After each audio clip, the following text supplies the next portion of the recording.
Récemment, Twitch a mis à jour leur contrat d'exclusivité pour les partenaires, sauf que, comme d'hab, on vous ment ouvertement. Et ça m'agace un petit peu. Pour vous remettre dans le contexte, avant cette annonce, vous n'aviez pas le droit en tant que partenaire ou même en tant qu'affilié de streamer sur plusieurs plateformes en même temps. Là où c'était un peu plus flou pour moi en tout cas, c'est qu'un partenaire, selon moi, n'avait pas le droit de streamer ailleurs que sur Twitch. Mais il semblerait, d'après certaines infos que j'ai pu récupérer, en fait vous aviez le droit de couper votre live et de commencer un live ailleurs. Moi je sais qu'en tant qu'affilié, on avait le droit de couper le live sur Twitch et de commencer un live ailleurs, mais du coup je suis pas certain que ça soit le cas pour les partenaires. Quoi qu'il en soit, Twitch a annoncé des changements dans ce contrat et on va regarder ça ensemble. Donc Twitch, ils annoncent la chose suivante. Les partenaires et les affiliés seront autorisés à créer du contenu en live sur d'autres plateformes. Cela signifie que vous aurez plus de flexibilité pour explorer les façons d'utiliser différentes fonctionnalités en dehors de la plateforme pour développer davantage votre communauté. Et ensuite, il y a une série de questions-réponses qu'on va lire ensemble et qui est très intéressante. Il nous explique que le changement, il va affecter évidemment les partenaires, mais ce qui est très intéressant, c'est la question juste en dessous, quel impact cela a-t-il sur les affiliés? Les conditions pour les affiliés ont toujours suivi les changements annoncés pour les partenaires. Donc si je comprends bien cette réponse, les partenaires ont un contrat et les affiliés ont toujours suivi à peu près le même type de changement qui pouvait affecter les partenaires. Si moi, mon analyse elle est correcte, sachant que moi en tant qu'affilié avant, bon je n'avais pas le droit de multi-stream, mais je pouvais couper le live et aller ailleurs, est-ce que ça confirmerait qu'en fait, les partenaires pouvaient aussi couper leur live et aller sur d'autres plateformes? Je sais pas. En tout cas, s'il y a un partenaire qui passe dans le coin, j'adorerais avoir sa réponse dans les commentaires. Puis-je arrêter mon stream Twitch et lancer immédiatement un stream ailleurs? Ou dois-je attendre pendant un délai précis? Oui, une fois que votre stream sur Twitch est terminé, vous pouvez immédiatement lancer un autre stream ailleurs. Donc là, ça y est, maintenant il n'y a plus de flou dans cette question. En tant que partenaire, vous avez le droit de le faire. Là, c'est sûr et certain, c'est écrit noir sur blanc. Puis-je streamer sur d'autres plateformes ou services en même temps, ce qu'on appelle également la diffusion en simultané? Alors ça, c'est la question la plus intéressante puisque c'est celle qui me pose problème. Nous n'autorisons pas la diffusion en simultané sur des services web similaires à Twitch qui prennent en charge le streaming pendant des périodes prolongées comme YouTube et Facebook. Alors en gros, ce qu'ils sont en train de vous dire, c'est que ça, rien n'a changé, vous n'avez toujours pas le droit de multi-stream en tant que partenaire. Ce qui, si je comprends bien la phrase qu'on a lue juste avant, concernant les affiliés, en tant qu'affilié, techniquement, vous n'avez pas le droit non plus de faire de multi-stream, toujours pas, hein, du coup, puisque ça suit les mêmes règles. Et donc vous n'avez pas le droit de multi-stream sur YouTube et Facebook. Là où ça devient grave, c'est ce qui vous donne comme excuse derrière. Car nous croyons que l'implication dans plus d'un stream à la fois peut détériorer l'expérience de votre communauté. L'alerte de la connerie vient de sonner dans ma tête. Je pense que c'est l'excuse la plus bidon que j'ai dû entendre venant d'une entreprise comme Twitch pour justifier le fait qu'ils veulent pas que vous streamiez chez les concurrents. Et là où ça devient grave, vous allez voir, c'est que ça n'a aucun sens en fait avec ce qui suit.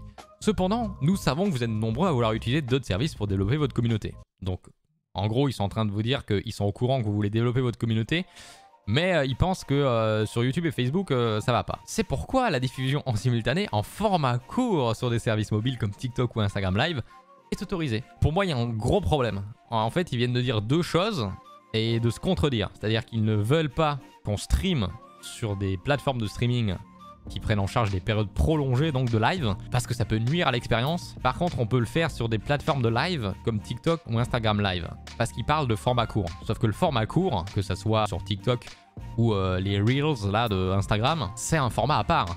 C'est-à-dire que c'est comme si moi je disais en fait j'aimerais multi-stream sur Twitch et sur YouTube et qui me disait ouais mais en fait vous pouvez pas parce que sur YouTube vous pouvez faire des vidéos qui sont très longues. Sauf que là ce qui est mis en cause en réalité c'est pas le format de la plateforme, ce qui est remis en cause c'est la période de streaming.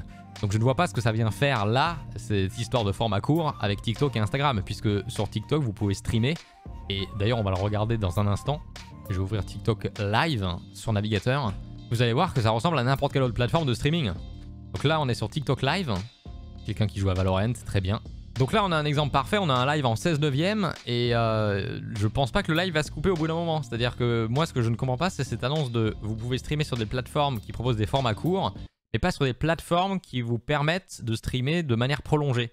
Le live sur TikTok il va pouvoir durer 1 heure, 2 heures si vous le voulez. À moins que je me trompe et quelqu'un peut me le confirmer dans les commentaires, mais selon moi ce live va pouvoir durer une éternité. Donc pour moi Twitch déjà a pas son mot à dire à comment est-ce qu'on gère notre communauté.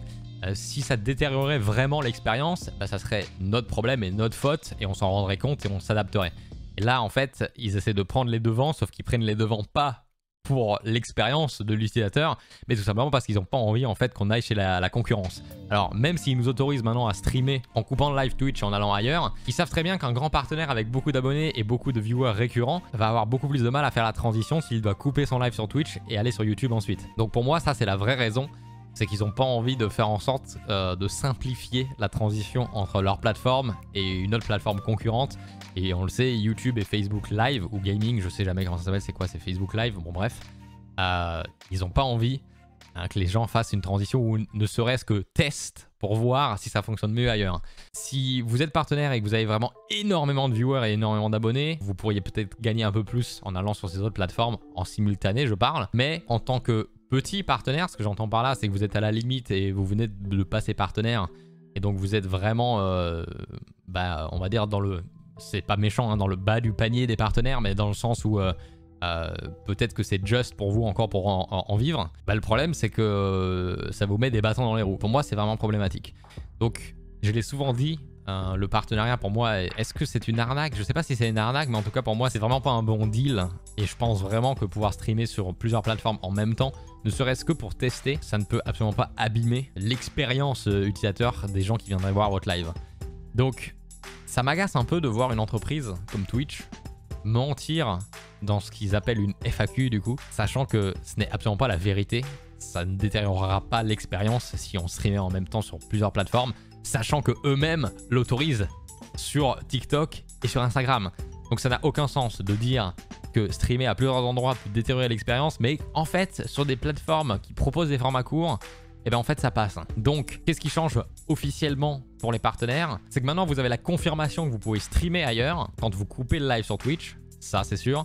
Que maintenant vous pouvez multi-stream sur TikTok et sur Instagram en même temps que vous êtes sur Twitch. Par contre, ce qui ne change absolument pas, c'est que vous pouvez toujours pas multi-stream sur YouTube et Facebook. Cette annonce que tout le monde a mis en avant et tout le monde semblait vraiment très excité de cette nouvelle, et bien en fait, elle change pas tant de choses que ça. Twitch, ils savent très bien que le streaming sur TikTok ou sur Instagram Live est pas aussi confortable que sur Twitch. Le fait d'autoriser le multi-streaming sur ces plateformes-là, c'est très malin de leur part, puisque je pense que vu que l'expérience sera pas au même niveau, il y a des gens qui vont migrer de TikTok ou d'Instagram vers Twitch. Donc ça c'est très malin évidemment de leur part. Mais encore une fois, le fait d'inventer des excuses pour empêcher les partenaires de faire du multi-stream sur YouTube et Facebook en même temps, je trouve ça très bas de la part de Twitch. Maintenant, je serais curieux d'avoir votre avis sur le sujet. Est-ce que vous pensez que c'est vraiment game changer de pouvoir multi-stream à la fois sur Twitch et TikTok et Instagram? Ou est-ce qu'effectivement vous pensez que les bâtons dans les roues que nous met Twitch vis-à-vis de YouTube et Facebook, eh ben c'est pas un peu du foutage de gueule? En tout cas, j'espère avoir résumé la situation actuelle sur Twitch et on se retrouve dans une prochaine vidéo.